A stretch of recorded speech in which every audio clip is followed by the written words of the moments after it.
గణేశుడు కుబేరుడి గర్వాన్ని ఎలా అణిచాడో తెలుసా? ఒకరోజు కుబేరుడు శివపార్వతుల దగ్గరికి వచ్చి, మీరిద్దరూ కలిసి మా ఇంట్లో నిర్వహించే విందు భోజనానికి రావాలని పిలిచాడు. అప్పుడు శివుడు కుదరదన్నాడు. అప్పుడు భర్త రానిదే నేను రానన్నది పార్వతీదేవి. వారి బదులుగా గణపతిని తీసుకొని వెళ్ళు అన్నారు. తర్వాత కుబేరుడు మరియు గణపతి ఇద్దరు కలిసి తన భవనానికి వెళ్తారు. అప్పుడు కుబేరుడు గణపతికి ఇష్టమైన అన్ని పదార్థాలను మరియు పళ్లను బంగారు కంచంలో గణపతికి వడ్డించాడు.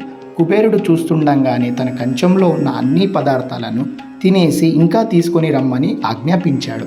అప్పుడు వంటశాలలో ఉన్న అన్ని పదార్థాలు ఖాళీ అయిపోయాయి.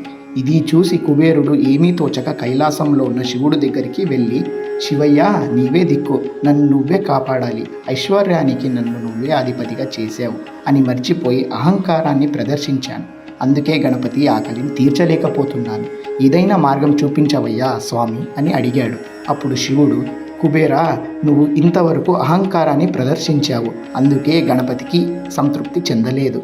గణపతికి కావాల్సింది భక్తి మాత్రమే. ఇదిగో ఈ గుప్పెడు బియ్యంని తీసుకొని అహంకారాన్ని విడిచి తప్పు ఒప్పుకొని పరమభక్తితో గణపతికి నివేదించు. అప్పుడు కుబేరుడు తిరిగి తన భవనానికి వచ్చి ఆ గుప్పెడు బియ్యంతో గణపతికి తన చేతులతో వండి భక్తితో సమర్పించాడు.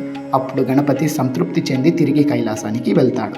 కథ మీకు నచ్చినట్టయితే మన ఛానల్ని సబ్స్క్రైబ్ చేసుకొని వీడియోని లైక్ చేయండి మరియు మీ ఫ్యామిలీ అండ్ ఫ్రెండ్స్కి షేర్ చేయండి.